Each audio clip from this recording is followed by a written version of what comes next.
A regulação do uso medicinal e do cultivo para fins medicinais científicos no Brasil da cannabis está em pauta no Congresso Nacional. Sobre esse assunto, a gente vai conversar hoje aqui no Livres Entrevista com a doutora Carolina Nossetti, uma das precursoras do estudo das aplicações medicinais da cannabis no Brasil. Eu sou Mano Ferreira e esse é o Livres Entrevista.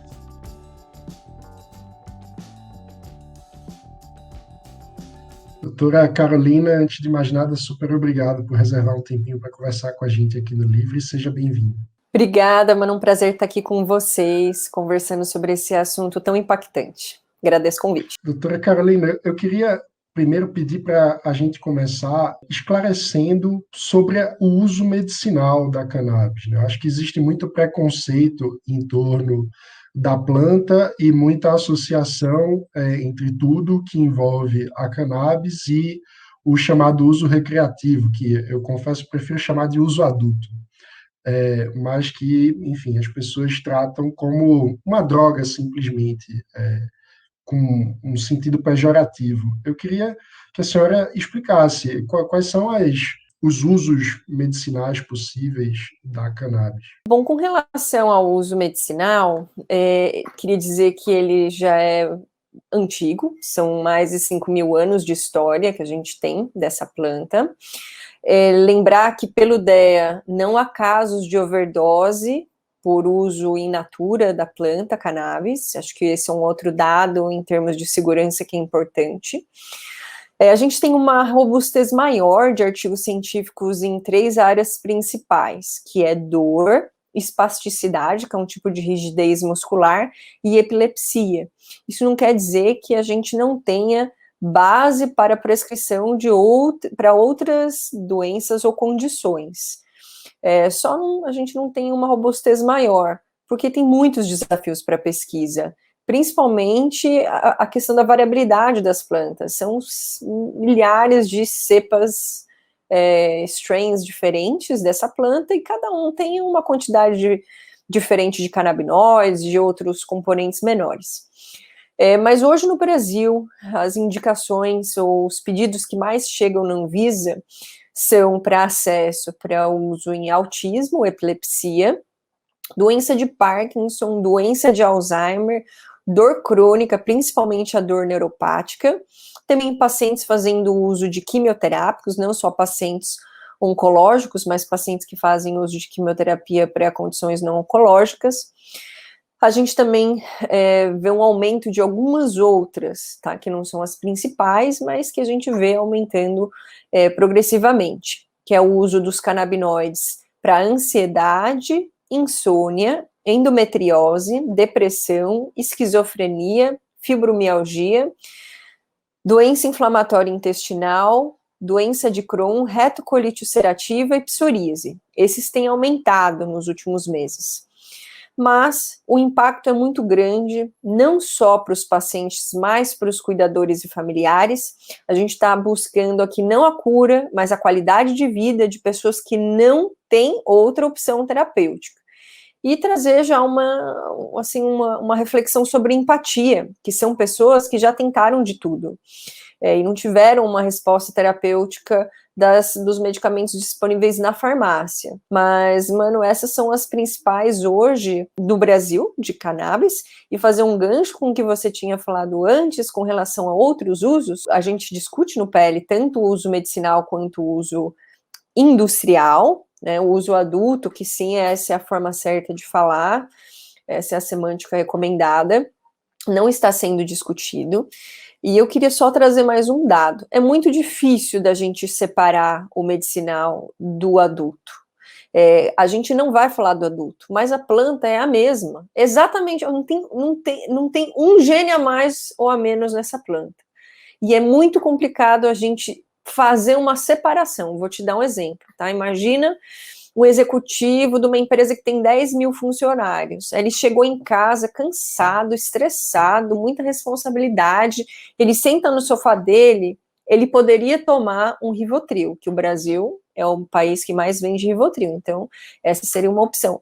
Ou ele podia tomar um uísque, que ele decidiu tomar seu uísque, sentou, sozinho. Então, ele não está fazendo recreação, ele não está no parquinho, não está com ninguém, ele está sentado sozinho.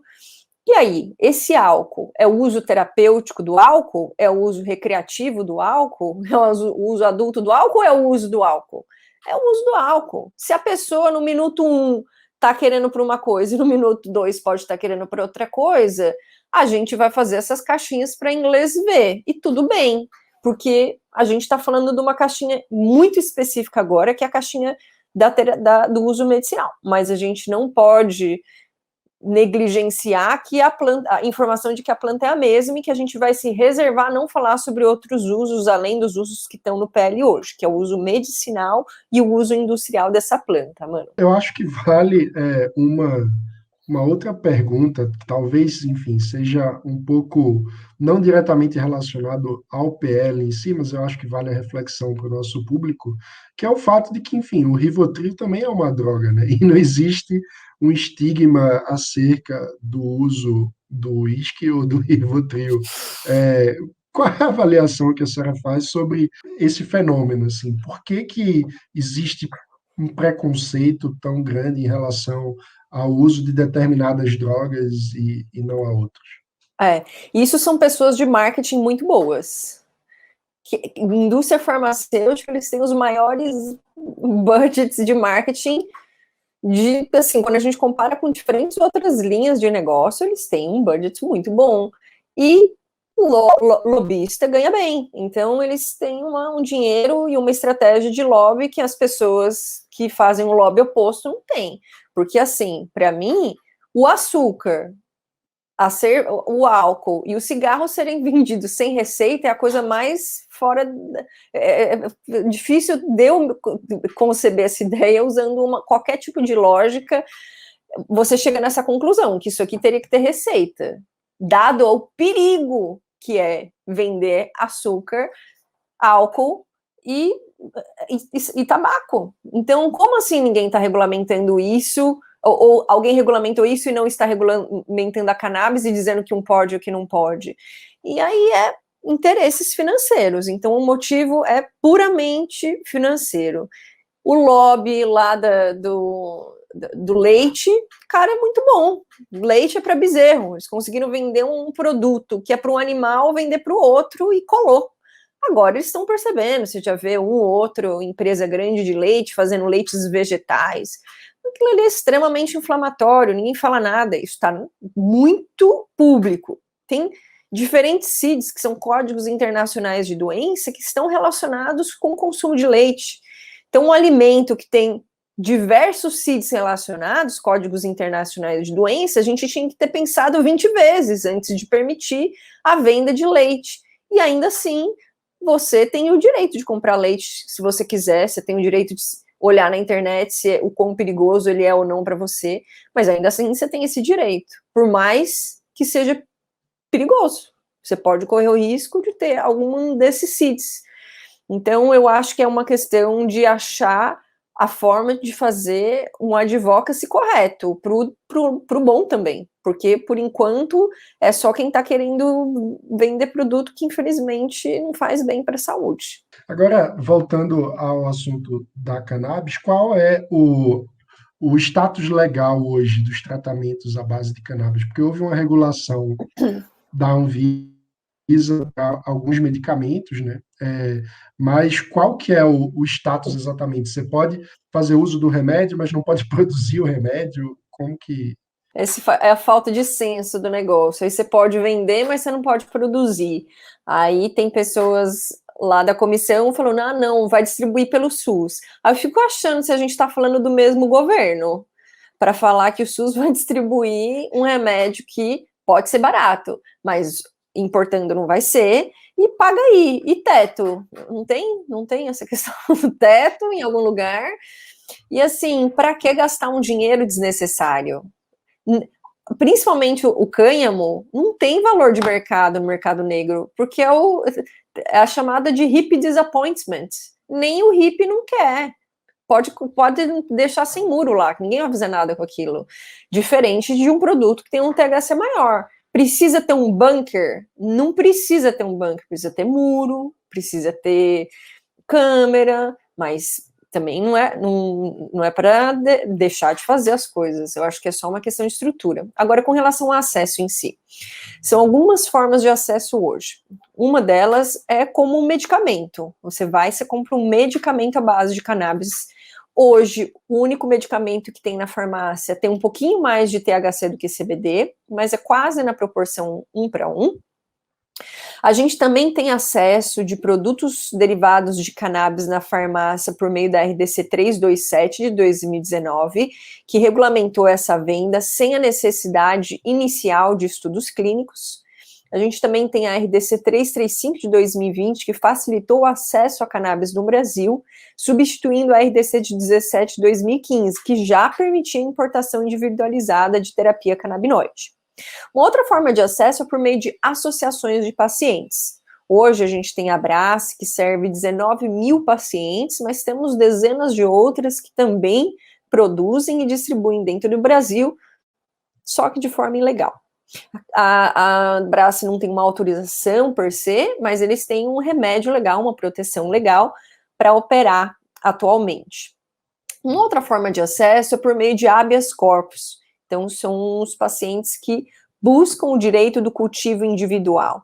E lembrando que a votação do PL e o estabelecimento dessa lei da cannabis medicinal permitiria os pacientes continuarem a buscar na justiça o direito de fazer o seu próprio remédio. Esse é um direito constitucional, então tem algumas bases, né, que é o direito constitucional à saúde, ao bem-estar e alguns outros direitos que os cidadãos têm de obter esse habeas corpus. Então, esse PL não vai mudar nada num direito constitucional que já é seu. Você pode continuar a ter esse direito mesmo com o PL. Você pode não, você vai continuar. E aí tem alguns remédios legais também, ou algumas ferramentas jurídicas para conseguir, por exemplo, a judicialização. Que aí não é uma forma de acesso em si, mas um apoio judicial a quem quer fazer o acesso e talvez não tenha condição financeira para tal. Então, como que funciona a judicialização? Ou o paciente judicializa o seu plano de saúde para fazer esse pagamento, ou ele judicializa a Secretaria de Saúde. E aí, dependendo da cidade que o paciente está, ou ele vai fazer a judicialização no próprio município que ele mora, ou no estado, ou federal. Isso depende de como cada município está estruturado. Então, tem alguns municípios que você tem que ir direto para o estado, e tem alguns que você pode fazer essa judicialização local mesmo. Então, mano, essas são as formas possíveis hoje no Brasil. Cada um tem um valor diferente, seus prós e os contras, mas essas são as possibilidades de acesso hoje disponíveis. E quais são as mudanças que estão em jogo no PL que está sendo discutido? Acho que a grande mudança, mano, é com relação ao cultivo mesmo. A gente pode trazer um impacto na saúde fisiológica e saúde financeira dos brasileiros como jamais visto. O padrão de crescimento do ecossistema da cannabis tem uma curva exponencial. A gente exemplificar aqui, certa feita no Colorado, o governo do estado devolveu dinheiro aos seus pagadores de imposto. Quando na sua vida, mano, você achou que você ia escutar isso? Alguém que devolveu dinheiro. Imagina que bênção. E tem esse potencial no Brasil, apesar que eu acho que a gente nem devia ter tanta essa esperança aí do dinheiro, não. Mas do valor econômico, sem dúvida. A gente está gravando na semana do prazo final do imposto de renda, então ainda mais. É isso. Esse impacto econômico não pode ser negligenciado, não. E ajuda muito. Educação, pesquisa. Então, eu acho que a gente devia explorar mais.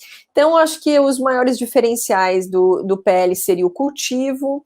Na parte de extração, a gente pode se beneficiar muito da transferência de tecnologia, produção e transferência de tecnologia, que é muito mais valioso do que um bem como commodity, do que uma commodity de qualquer outro produto.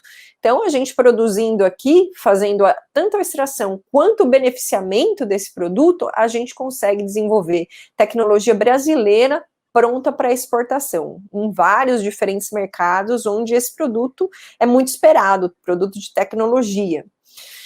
E com relação aos próximas caixinhas, vamos dizer assim, dessa cadeia de valor, a gente mantém a RDC, a estrutura da RDC 327 de 2019, que coloca lá já as regras de acesso. Então, pacientes que vão obter produtos com mais de 0,3% de THC teriam que ter uma receita especial, amarela. Se é um produto com até 0,3 ou 0,2, na realidade, que eles estão usando, 0,3 é nos Estados Unidos, até 0,2% de THC se usaria uma receita azul.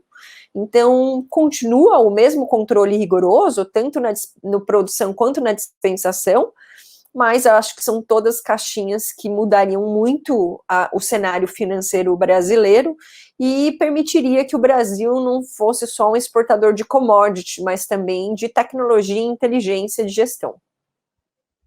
E como é que está a situação da pesquisa com cannabis no Brasil hoje em relação a outros países do mundo? A gente está muito atrasado, mas muito atrasado. Apesar de ter trabalhos maravilhosos no Brasil, a gente não consegue sair do lugar, porque é uma burocracia. Não é que nos outros lugares não tenham burocracia, mas pelo menos tem alguma coisa rodando. Por exemplo, nos Estados Unidos, por muito tempo só tinha uma fazenda de pesquisa. Por que só tem uma? Porque você tem que ter X cepas e todo mundo testar a mesma cepa, porque senão não tem como a gente comparar a banana com maçã, que é o que acontece hoje. Um monte de artigo, mas que cepa foi aquela ali? Ah, uma foi mais rica aqui, outra foi, mas já é outra planta, não tem comparação, não pode colocar, por isso que é um desafio. Você tem que ter centros de pesquisa, que normalmente são governamentais, para centralizar essas cepas, e aí distribuir dentre os pesquisadores as cepas que encaixam melhor no objeto de pesquisa daquele grupo. Então, acho que no Mississippi, se eu não me engano, nos Estados Unidos, eu acho que agora estão abrindo em outros lugares, mas você pedia lá a cepa. Aqui no Brasil não tem nada, nem isso, nenhum só não tem. E, assim, é mil desafios. Vou te dar um exemplo de um que eu estou vivenciando agora, fazendo uma pesquisa com a equipe do Dr. Eric, da UFSC, com alguns outros colegas, médicos e médicos veterinários lá da UFSC, com a Abrace. A gente começou a pesquisa, a gente tinha 200 profissionais de saúde e a gente estava testando para entender o impacto da cannabis na saúde mental dos profissionais de saúde da linha de frente do Covid. É algo extremamente relevante, que esse pessoal, eles estão ficando com burnout, eles estão tendo burnout. E isso atrapalha demais a execução das suas tarefas profissionais, se você está com ansiedade, se você está com síndrome do pânico, se você não dorme, enfim. Então, essa pesquisa começou a ser executada e chegou uma hora que parou a produção da Abrace, a gente não conseguia sair do lugar, porque a Anvisa, moveu uma ação contra a Abrace e parou a produção da Abrace por 5 dias. Você pergunta, mas como assim? São 19 mil pessoas, na época eram mais ou menos 15. Mas o que faz com essas pessoas? Para 5 dias, a hora que voltou a produção, obviamente a gente perdeu nossa prioridade é dos pacientes, não dos profissionais da saúde, e perdemos uma quantidade enorme de dados.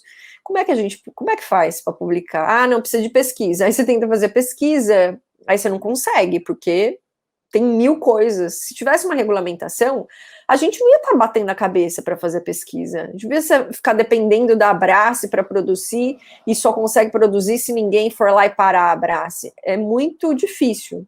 Então a gente ainda está muito atrasado, mas com pessoas com muita vontade de fazer acontecer. Só falta estrutura. Um exemplo concreto de como a insegurança jurídica prejudica o desenvolvimento da ciência enfim, da vida das pessoas, né? Quais são os grupos de países hoje que estão mais avançados em relação à droga e em que grupo de países o Brasil se enquadra? Tá. Olha, um grupo Canadá, Estados Unidos e Israel muito bem estruturados. Suíça e Alemanha também, num formato um pouco diferente, por causa das regras europeias. Nos Estados Unidos não existe harmonia entre os estados, mas 38 dos 50, mais o Distrito Federal, já tem regulamentação de cannabis medicinal. Então, esse é um grupo que já está avançado, tá?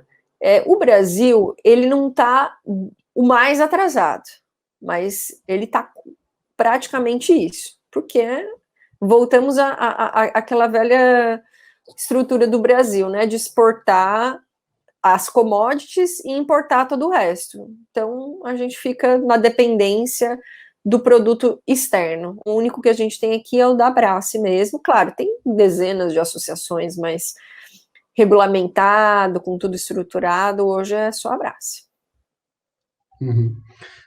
Em relação, queria trazer para a conversa alguns dos argumentos da turma do contra.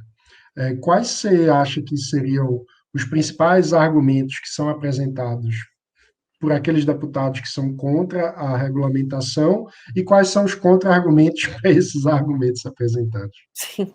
É que os argumentos são muito rasos, mano. É meio xadrez de pombo, porque vou te dar um exemplo. Um que é o mais falado, só o CBD presta e só para epilepsia. Pessoal, tem um produto, um medicamento que tem mais THC do que CBD na farmácia.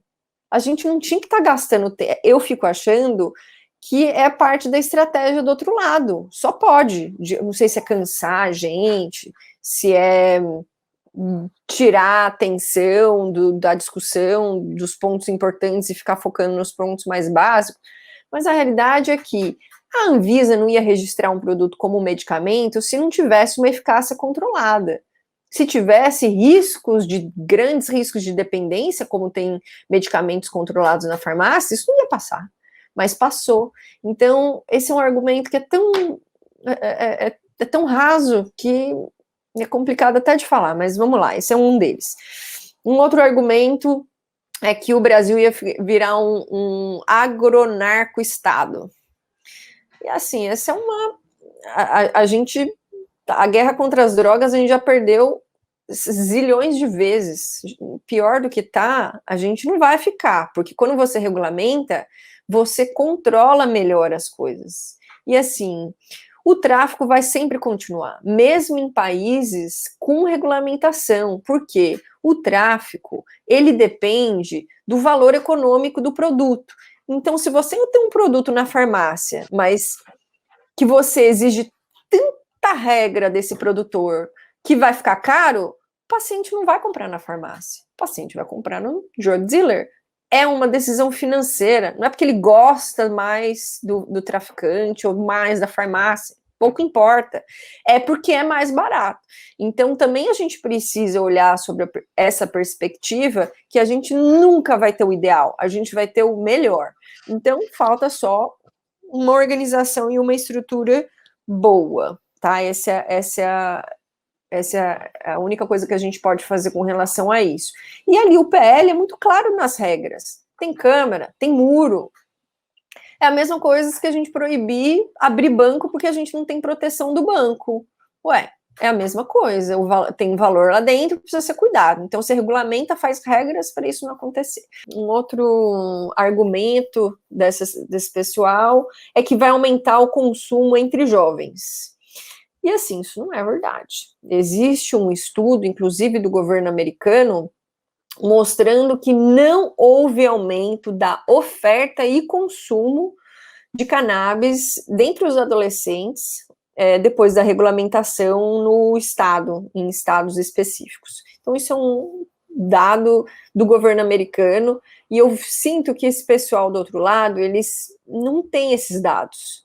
Então, não sei de onde eles exatamente estão tirando os dados deles, talvez seja um desafio de fonte. Sempre usar, né, fontes de países que a gente possa confiar, normalmente entidades governamentais trazem uma segurança pelo um acesso a um maior número de dados ali, mas hoje a gente já tem dado para dizer que não vai aumentar o consumo entre os jovens, mesmo porque junto com a regulamentação você tem uma melhor educação da população.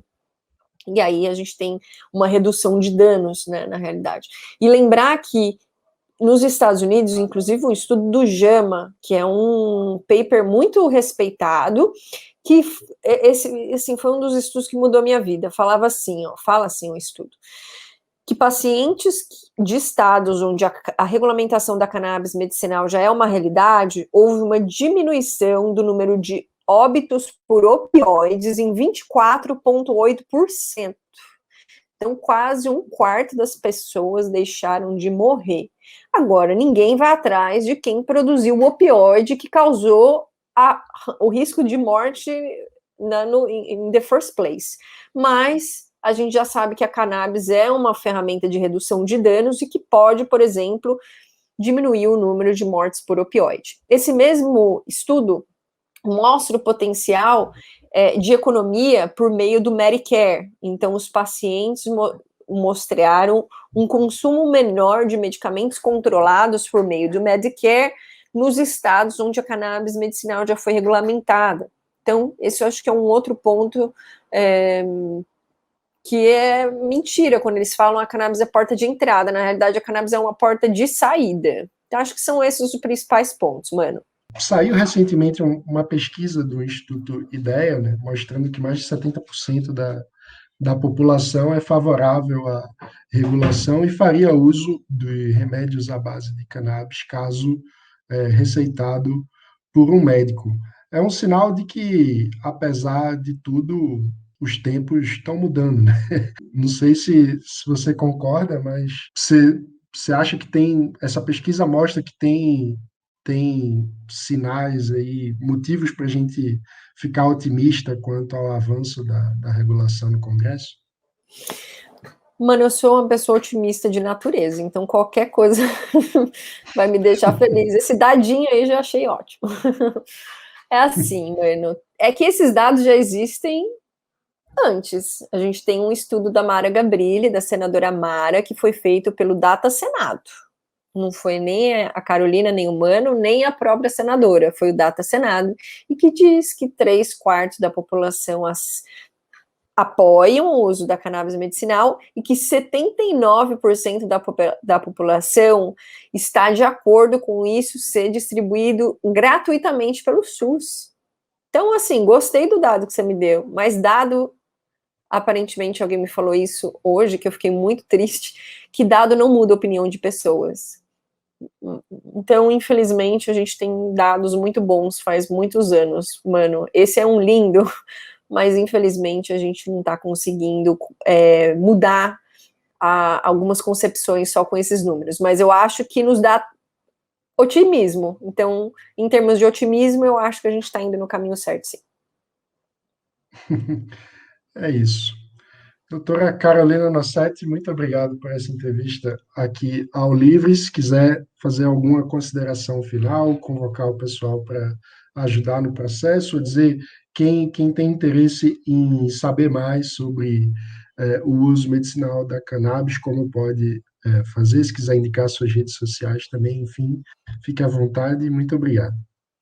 Legal. Bom, tá aqui embaixo, né, no vídeo, o meu Instagram. Lá eu deixei um PDF com alguns dos contra-argumentos e das bases científicas que eu uso quando a gente está fazendo esse tipo de discussão. Se eu não me engano, é dossiê PL399 no meu Linktree, no bio.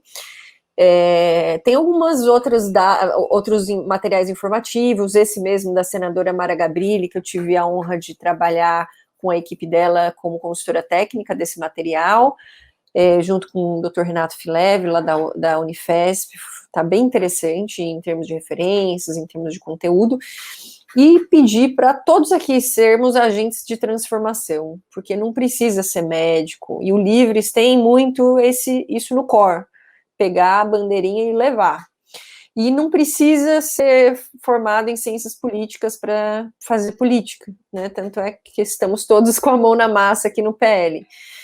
Então, é pegar essas informações e salvar o seu mundo, seu network, as pessoas que estão próximas a você, que podem se beneficiar. Fale com a pessoa do Uber, fale com a pessoa da padaria, fale com o tiozão do churrasco, fale para... Cruzou alguém com dor? Pergunta, você tá sabendo que é cannabis? Às vezes a pessoa só não sabe. Às vezes o povo tá sofrendo à toa, mano, no final das contas. Então, se eu puder pedir alguma coisa, apoio ao PL399, a gente está com 2 hashtags, PL399 sim e cannabis medicinal já. E falem com os seus políticos. Manda uma mensagem para eles se sensibilizarem. Tem muita gente sofrendo à toa. E se todo mundo junto tiver empatia pela dor do outro, e ligar, contatar esses deputados, a gente vai conseguir sair do lugar. Mas é dia 8 a votação, então a gente tem pouco tempo. Então, compartilhe esse vídeo com quem você conhece. Se precisar do meu apoio técnico de alguma forma, manda um direct lá no Instagram. Mas tem muita informação boa na internet já. Vídeos, congressos, aula, se eduquem, converse com as pessoas e seja você também um agente de transformação. Obrigada, mano, um prazer estar aqui com você. É isso, a gente que agradece, doutora, e pede para você que nos assistiu deixar o seu like no vídeo, se inscrever no canal, ativar o sininho para não perder as notificações. Fique sempre ligado que a gente traz sempre conteúdo novo para você. Muito obrigado e até a próxima.